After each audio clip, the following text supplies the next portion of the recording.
안녕하십니까. 부동산 서베이 이영래입니다. 네. 최근 들어서 부동산 시장이 다시 또 이제 좀 심각하게 바뀌고 있는 모습을 보여주고 있습니다. 이게 아무래도 특례 보금자리론이 이제 종료가 되고, 그리고 이 이후에 또 이제 이스라엘 또 전쟁이 발발을 하면서 시장 금리가 이렇게 계속 오르고 있는 부분이 심리적으로 크게 영향을 미치고 있는 것 같습니다. 지금 이제 저만 하더라도 이렇게 개인적으로 이제 또 대출을 많이 쓰고 있지 않겠습니까? 그래서 이 최근에 오르는 금리들을 문자로 바로바로 받을 수가 있기 때문에 요번에는 진짜 문자를 보고 상당히 놀랐습니다. 아마도 이제 저 말고도 이렇게 놀라신 분들이 상당히 많으셨을 거라고 이제 생각이 되는데요. 그래서 저도 이제 이걸 보고, 이제 생각을 했던 게, 뭐, 이자가 늘어났기 때문에 지출은 해야 되고, 다른 소비를 어떤 걸 줄이지? 이런 고민을 할 수밖에 없는 게, 지금 이제 좀 상황이라고 할 수가 있습니다. 그만큼 시장의 심리적인 부분이 이제 얼어붙고 있다라고 이제 할 수가 있는데요. 이런 와중에도 또 이제 최근에는 분양권 거래에 대한 이제 관심이 이제 늘어나면서 특히 이제 분양권 중에서도 손피 거래에 대한 인식들이 급격하게 이제 증가를 하고 있는 것 같습니다. 사실상 이렇게 매물로 등록이 되는 것들 중에서 한 60% 이상이 거의 이제 손피 매물로 올라오고 있는 상황이기 때문에 뭐 매도자 입장에서도 매수자 입장에서도 이게 이제 이익이 될지 손해를 될지 이 부분에 대해서 살펴보도록 하겠습니다. 네, 오늘 이제 손피 거래에 관해서 말씀을 해주실 또 부동산 서베이 중개법인의 김범석 소장님을 모시고 이야기를 해보도록 하겠습니다. 안녕하십니까? 네, 반갑습니다. 네, 오늘도 잘 부탁드리겠습니다. 네, 지금 뭐 시장 분위기 뭐 앞서도 이제 말씀을 드렸는데요. 현장에서의 느낌은 좀 어떻게 체감을 하고 계십니까?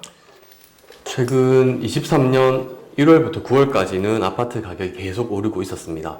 하지만 이스라엘 전쟁으로 미국 국채 금리가 계속 상승하면서 이제 내년 미국 기준금리가 4.6% 수준으로 낮출 것이라는 예상이 빗나가고 내년까지 미국 기준금리가 5%대가 될 것이라는 전망이 나오고 있습니다. 이 영향으로 매수 심리가 좀 위축됐고요. 이어 9월 말부터 특례 보금자리론이 6억 이하 아파트에만 적용되면서 매수세가 좀 감소한 분위기입니다. 네, 전반적으로 좀 이제 거래 자체는 이제 또 좀 줄어들고 있는 상황이라고 이제 할 수가 있고, 뭐 아파트 매매도 그렇고 분양권 그래도 좀 뭐 줄기는 했을 것 같은데요. 뭐 상반기에는 좀 어땠습니까? 지금 상반기는 비교적 활발했는데 네. 지금 하반기는 지금 상반기에 비하면 이제 확실히 거래량이 줄었습니다. 네. 지금 최근 1개월 부산 진구가 24건 이제 거래가 되었는데 이 중에서 백양산 롯데캐슬이 14건으로 가장 많았습니다. 그다음에 연제구는 7건 거래됐는데 이제 모두 레이 카운티고요. 그다음 동래구는 22건. 이 중에서 20건이 레미안 포레스티지입니다. 그다음 남구는 43건 이렇게 많이 거래됐는데 여기서 41건이 두산 위브더 제니스 오션시티입니다. 지금 두산 위브더 제니스 오션시티 명의 변경이 가능해지면서 그동안 기다리던 거래들이 이제 신고되어서 다른 구보다 좀 많이 거래된 것처럼 보입니다. 네, 아무래도 뭐 가장 최근에 핫한 아파트가 두산 이브드 제니스 오션시티 였었기 때문에 이제 전매가 이제 또 그만큼 많이 활발해졌다라고 볼 수 있을 것 같네요. 두산 이브드 제니스 오션시티 같은 경우에는 뭐 초기에 거의 뭐 한 70% 정도 미분양이 나서 부산의 분양 시장이 이제 끝이 나나 이런 이제 인식들이 많았었는데요. 뭐 이제 또 강서 에코델타에도 뭐 1,800만 원씩 분양을 해놨고 그리고 또 대연 DIL도 2,300만 원에 분양을 한다라고 하니까 또 오션시티가 뭐 상대적으로 좀 싸다 이런 인식이 이제 번지면서 투자 수요들이 상당히 많이 몰렸었습니다. 예. 그래서 뭐 저번 방송에서도 이야기를 했지만 분양 계약금을 10%에서 5%로 줄이면서 그죠? 네. 예, 투자자들이 상당히 많이 유입이 됐었는데 뭐 부산뿐만 아니라 예, 또 외지 투자자들도 상당히 많이 유입이 된 걸로 알고 있습니다. 네, 그래서 이제 분양권 거래할 때 지금은 이제 좀 손피 거래를 이제 많이 이제 요구를 하는데요. 뭐 일단은 뭐 매도자들이 뭐 이제 먼저 이야기를 하고 있는 상황입니다. 그래서 이 손피 거래, 소장님 어떻습니까? 뭐 크게 문제는 없습니까? 지금 손피 거래를 할 수 있는 법적 근거는 지금 90년도에 나온 판례를 가지고 진행하고 있습니다. 사건 번호 국심 19990서 101 양수자가 부담한 양도세는 1회만 양도가액의 합산함. 이 판례를 가지고 2차 양도세까지만 매수자가 부담하는 것으로 약정하고 계약이 진행되고 있습니다. 네. 손피 거래는 합법적이다. 이제 판례를 가지고 이제 거래가 되고 있다. 이렇게 이제 볼 수가 있겠네요. 네. 그러면 이제 계산할 때, 뭐 핵심은 뭐라고 볼 수가 있습니까? 보통 1차 양도세를 계산하고 그 양도세에 대해서 2차 양도세를 계산하는 방법이 많이 쓰이고 있습니다. 근데 이렇게 계산하면 최근에 3차 양도세가 추진되고 있습니다. 네, 그렇게 되면은 이게 1차적으로, 그러니까 우리 정상거래할 때 나오는 양도소득세에 대해서 이거를 이제 또 뭐 만약에 이제 1년 이상 된 거래일 경우에는 66%를 계산을 해가지고 이거를 이제 그 매수자가 납부를 해준다라고 하는 개념이잖아요. 예. 그러면은 이걸 납부를 해주면 이 납부한 금액에 대해서 또 양도세가 나오기 때문에 이게 이제 누가 어떻게 보느냐에 따라서 좀 이제 의견이 상당히 달라질 가능성이 높다라고 이제 할 수가 있겠습니다. 그러면 이제 뭐 손피 거래 어떻게 계산하는 게 좀 정확하다고 할 수 있습니까? 백양산 롯데캐슬 34평을 예시로 계산해 보겠습니다. 네. 지금 취득가액 3억 1,670만 원, 그리고 프리미엄이 1억인 경우, 네. 그리고 1년 이상 보유해서 세율 66%로 계산해 보겠습니다. 네. 그럼 프리미엄이 1억이기 때문에 양도 차익은 1억 원, 네. 이 세율의 66%를 곱하면 납부할 세액은 6,600만 원이 됩니다. 네. 그러면 매도인은 이제 세금을 내고 나면 세후손익이 3,400만 원이 됩니다. 네.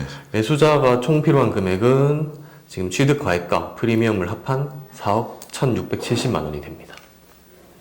네. 이게 이제 정상적인 이제 거래를 하는 방식인 거고, 뭐, 아무래도 매도자 입장에서는 이제 또 세금을 66%나 내야 되니까, 상당히 이제 또 아깝다는 이제 생각이 들게 되고, 사는 사람 입장에서도 이 뭐 프리미엄을 또 1억이나 이제 또 줘야 되니까, 이게 이제 기존에 이제 불입했었던 금액하고 비교를 해보면은, 이게 이제 대출도 안 되고, 이 계속 부담이 이제 늘어난다라는 거죠. 네, 그러면 이제 손피 계산을 한다라고 하면 어떤 방식으로 할 수 있습니까? 앞서 일반 거래에서 3,400만 원이 세후 손익으로 남았기 때문에 네. 손피가 3,400만 원이 나오게 네. 계산해 보겠습니다. 네. 지금 취득가액 3억 1,670만 원에 프리미엄 3,400만 원. 네. 프리미엄이 양도세니까 네. 이것에 세율 66%를 곱하면 네. 이제 납부할 세액 2,244만 원이 네. 나옵니다. 그럼 계약서에는 이제 취득가액, 프리미엄, 그리고 방금 계산한 양도세를 합한 3억 7,314만 원.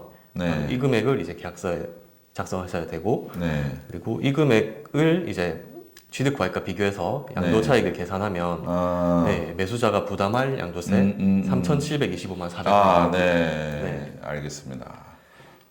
그럼 이제 총 뭐 들어가는 금액이 얼마가 들어가는 겁니까? 그러면 매수자는 이제 취득가액, 네. 손피, 그리고 매수자 부담 양도세 이렇게 네, 모두 네. 더하면 네. 3억 8,795만 400원이 됩니다. 네. 그럼 이제 요 금액이 들어가는군요. 네, 그럼 일반적인 이제 네. 거래를 했을 때랑 비교하면 네. 2,874만 9,600원이 더 절약이 됩니다. 그럼 이제 매수자 입장에서도 뭐 돈을 또 이제 2,800만 원이 또 작은 금액이 아니니까 그렇죠. 이만큼을 또 들고 해서 이제 되는 거죠. 그죠? 네. 보통 뭐 은행에 이제 대출을 하더라도 이런 금액이 또 이제 안 나와가지고 뭐 계약을 못하는 경우들도 상당히 많거든요. 네. 그렇게 되면은 뭐 그냥 매도자는 뭐 어차피 그죠 3,400만 원이 손에 들어오는 거고 매수자 입장에서도 이제 그만큼 이제 필요한 금액을 줄일 수가 있으니까 상당히 이득이라고 이제 할 수가 있을 것 같네요.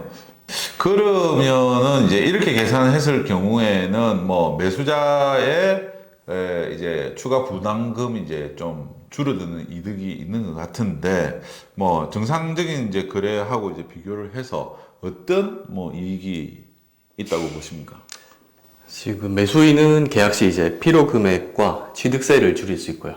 매도인은 이제 매수인의 필요 금액이 줄어드니까 좀 더 이제 넓은 범위의 매수인을 만날 수 있겠죠. 네, 매도자 입장에서도 손쉬운 거래가 이제 가능하고 매수자 입장에서도 뭐 취득세라든지 매입 비용을 줄일 수 있는 장점이 있는 것 같습니다. 그래도 이제 뭐 매수자들 입장에서는 뭐 또 이후에 세금 추징이 있지 않을까 이제 또 조심스러울 수밖에 없을 것 같은데요. 부산에서 이제 4분기에 이제 한 9,200세대 정도 입주를 하거든요. 뭐 대부분 이제 12월 달에 입주를 뭐 많이 합니다. 레이 카운티라든지 또 백양산, 롯데캐슬도 있고, 이제 또 저게 남천동에 이제 더비치 푸르지오 스밋, 여기도 뭐 12월, 1월 달 이때 이제 입주를 이제 하게 되는데요. 아무래도 입주를 전후로 해가지고 거래가 이제 좀 증가를 할 수밖에 없을 것 같습니다. 그래서 이렇게 이제 거래를 할 때, 뭐 손피 거래를 뭐 궁금해 하시거나, 또 매도를 하려고 하시는 분들은, 우리 또, 김범수 소장님한테 연락을 주시면은 상세하게 상담을 해 드릴 수가 있을 것 같습니다. 정확한 방법으로 계약서를 작성해야 되고 네. 조금 비용이 들더라도 전문 세무사를 통해서 이제 거래하는 것이 좋습니다. 네, 감사합니다. 오늘은 이제 또 뭐 말도 많고 아직까지 이제 인식이 그렇게 이제 자리를 잡지 못한 손피 거래에 대해서 살펴봤습니다. 궁금한 점 있으시면 댓글로 남겨주시거나 연락을 주시면은 자세하게 또 우리 소장님께서 안내를 해드리도록 하겠습니다. 네, 부동산 서베이 좋아요 구독 부탁드리겠습니다. 감사합니다.